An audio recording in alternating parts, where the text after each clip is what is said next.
Everybody, welcome back to our channel. ఈరోజు వీడియోలో మన డైలీ లైఫ్లో మనం ఎక్కువగా యూజ్ చేసే వర్డ్స్ని తీసుకొని దానికి సంబంధించిన కొన్ని ఎగ్జాంపుల్ సెంటెన్సెస్ని ఇంగ్లీష్లో ఎలా చెప్పాలో ఒకసారి చూద్దాం. ఫస్ట్ వన్, భయంకరమైన ఆర్ భయంకరంగా అనే వర్డ్ని ఇంగ్లీష్లో టెర్రిబుల్ ఆర్ టెరిబ్లీ. ఈ వర్డ్కి సంబంధించిన కొన్ని ఎగ్జాంపుల్ సెంటెన్సెస్ని ఇంగ్లీష్లో ఎలా చెప్పాలో ఒకసారి చూద్దాం. ఫస్ట్ సెంటెన్స్, ఈ సినిమా భయంకరంగా ఉంది. ఈ సినిమా భయంకరంగా ఉంది అని చెప్పాలనుకున్నప్పుడు this movie is terrible. This movie అంటే ఈ సినిమా, ఈజ్ టెరిబుల్ అంటే భయంకరంగా ఉంది. నెక్స్ట్ వన్, అతను భయంకరమైన తప్పు చేశాడు. అతను భయంకరమైన తప్పు చేశాడు అనే దాన్ని he made A terrible mistake. He made A terrible mistake అంటే అతను భయంకరమైన తప్పు చేశాడు. నెక్స్ట్ వన్, ఈరోజు వాతావరణం భయంకరంగా వేడిగా ఉంది.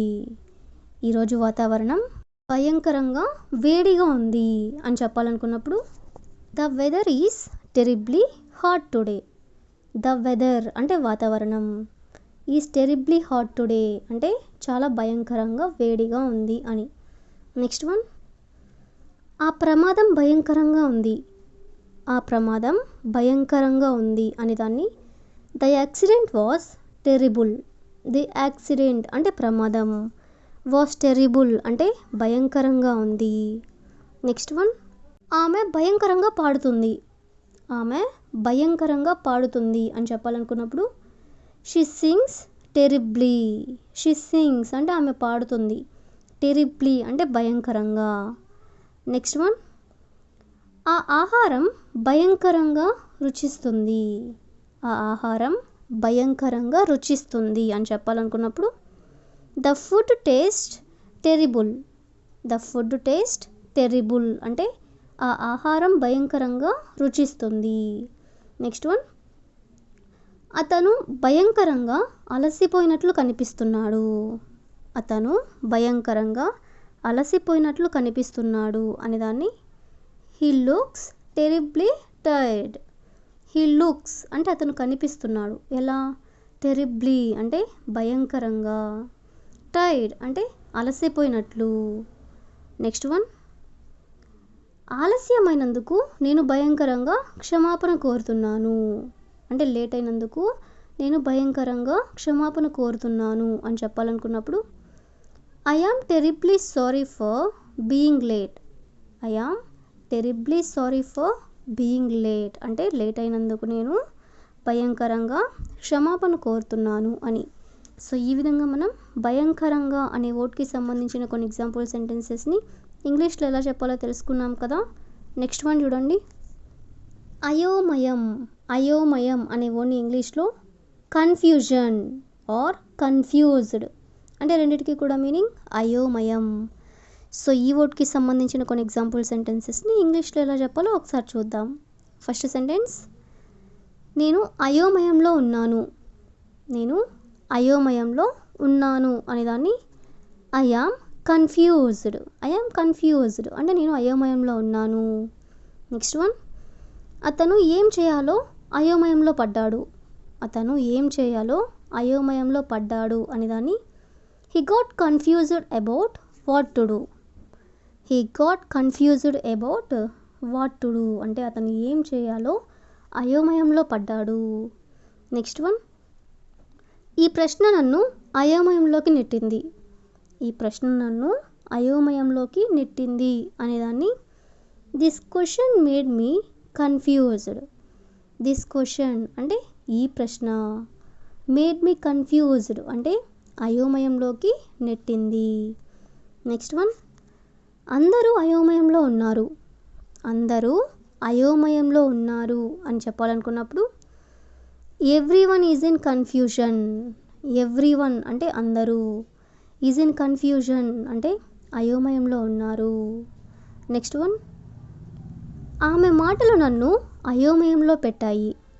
ఆమె మాటలు నన్ను అయోమయంలో పెట్టాయి అని చెప్పాలనుకున్నప్పుడు her words put me in confusion.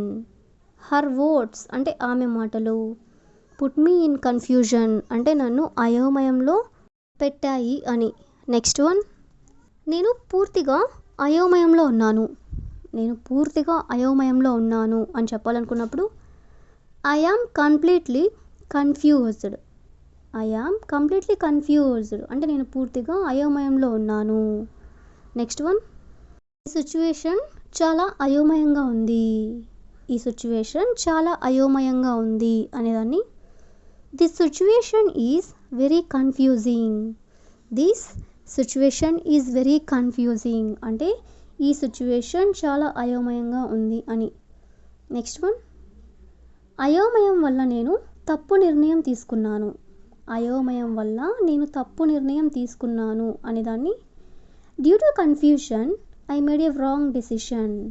Due to confusion అంటే అయోమయం వల్ల I made A wrong decision అంటే తప్పు నిర్ణయం తీసుకున్నాను అని.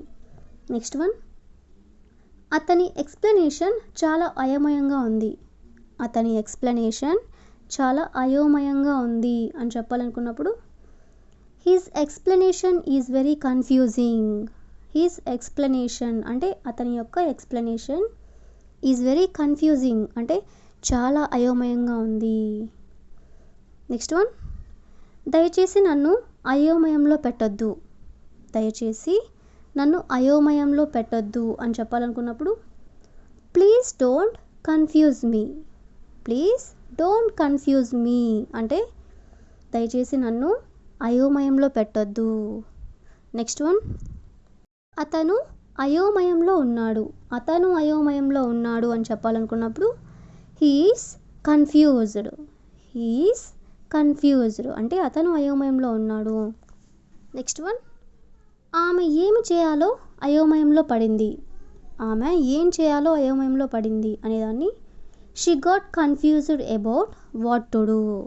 She got confused about what to do అంటే ఆమె ఏమి చేయాలో అయోమయంలో పడింది అని. సో ఈ విధంగా మనం అయోమయం అనే వర్డ్కి సంబంధించిన కొన్ని ఎగ్జాంపుల్ సెంటెన్సెస్ని ఇంగ్లీష్లో ఎలా చెప్పాలో తెలుసుకున్నాం కదా. So that's all for today. I will ask you a small question for you. ఎందుకు ఎప్పుడు అయోమయంలో ఉంటావు? ఎందుకు ఎప్పుడు అయోమయంలో ఉంటావు? So if you know this one in English, please you can comment in the comment section. I hope you all like this video. Thank you for watching.